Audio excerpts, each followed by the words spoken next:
नेब साहब, J20 के कंपैरिजन में क्या ज्यादा बड़ा असेट है राफेल?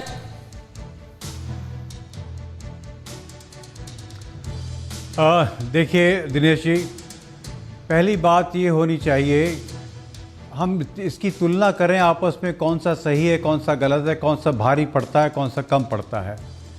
ये कहने का मेरा मतलब है, यहाँ पे J20 एयरक्राफ्ट जो बनाया, उनकी कोशिश जो बनाने की थी, बहुत सुपीरियर बनाने की थी, पर उसका दामोदार उसके इंजन, उसकी एवियोनिक्स और उसके वेपनरी पे होता है।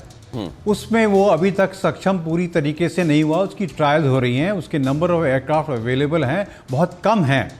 दूसरी बात, हमारे पास जो राफेल है, अब राफेल की बात करते हैं, किसी भी युद्ध में जीतने के लिए हमारे पास एक तो उसका वेपन होना चाहिए, मींस मशीन जिसके ऊपर वेपन, सही वेपन हो, वेपन के बाद उसकी ट्रेनिंग के बाद उसकी युद्ध में भाग लेने की क्षमता कितनी है, जो एक्सपीरियंस क्या है, और आखिरी बात है उसकी मानसिकता।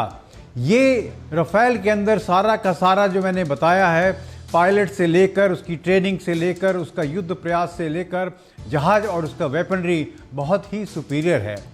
दूसरी बात, उसका जो हमने डिप्लॉयमेंट किया है, ऐसा सटीक किया है, जहां से अंबाला से आप 430 किलोमीटर में सारा का सारा हिस्सा पूरा कवर कर सकते हैं उसके अंदर।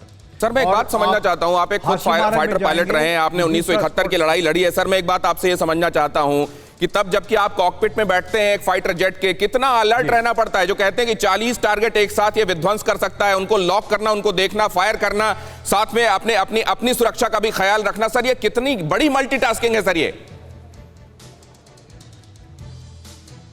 देखिए, हमारे टाइम में हमें तो बहुत कुछ करना पड़ता था। हमें पे एम का, पहले तो फाइटर को विजुअली देखना पड़ता था, उसके बाद उसके ऊपर पोजीशन लेनी थी उसके पीछे, फिर एम करना था, फिर फायरिंग करनी थी।